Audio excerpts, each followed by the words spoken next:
Hello, good afternoon.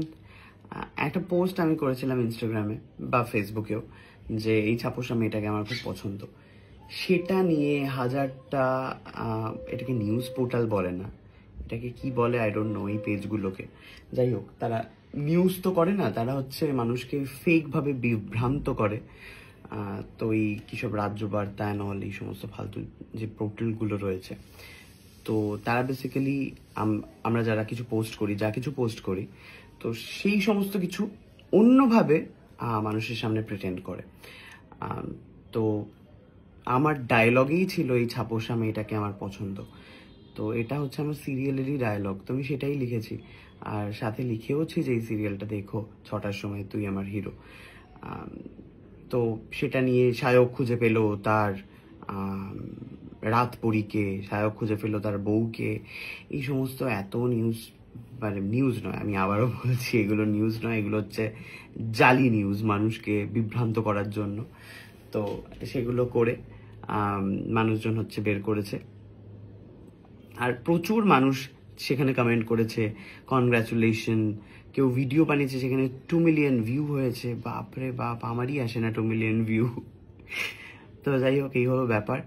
আপনারা কেউ এই সমস্ত নিউজ বা এই সমস্ত ফালতু জিনিসে চোখ দেবেন না। আমার কোনো প্রেম ভালোবাসা নেই এই মুহূর্তে দাঁড়িয়ে।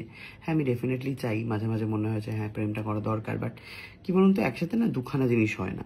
মানে আমি যেটা ফিল করি, হয় তুমি প্রেম করো মন দিয়ে, মানে প্রেম পাবে মন দিয়ে, অথবা তুমি কাজ পাবে মন দিয়ে। তো দুখানা জিনিস একসাথে খুব ভালো চলে এরকম অভিনেতা খুবই কম রয়েছে।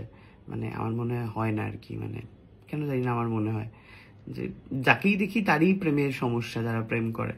তাই জন্য বাবা ঠিক আছে, আমি প্রেম টেম করতে চাই না, আমি কাজটা করতে চাই। আমি 1 বছর কোনো কাজ করিনি।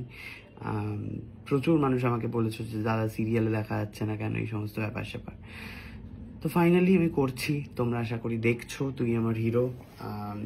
এটাই তোমাদের জন্যই, মেনলি তোমাদের প্রশ্ন এত ছিল, সেটার জন্যই আমার করা সিরিয়াল মেনলি। তো দেখো তোমরা সিরিয়াল মন দিয়ে। আর যারা আমাকে, মানে এরকম তো নয় যে আমি প্রপোজাল পাই না, ফেসবুকে ইনস্টাগ্রামে আসে, বাট এই তাদের সাথে দেখা করব, আবার নতুন করে নিজেকে চেনাতে জানাতে হবে, আবার বিষয়টা আবার গ্রো হবে, তারপরে আবার থাকবে না, আবার ব্রেকআপ হয়ে যাবে। তার থেকে বেটার আমার সুন্দর বাড়িতে বসে নিজে একা ফ্যামিলির সাথে সময় কাটাই, এটাই আমার কাছে সব থেকে ভালো বলে আমার মনে হয়, যে খুব ভালো কাটে আমার বাড়িতে। অ্যান্ড আমার বাড়ি ভীষণ পছন্দের, তো বাড়িতেই থাকি, ওই জন্য শুটিং না হলে বাড়ি।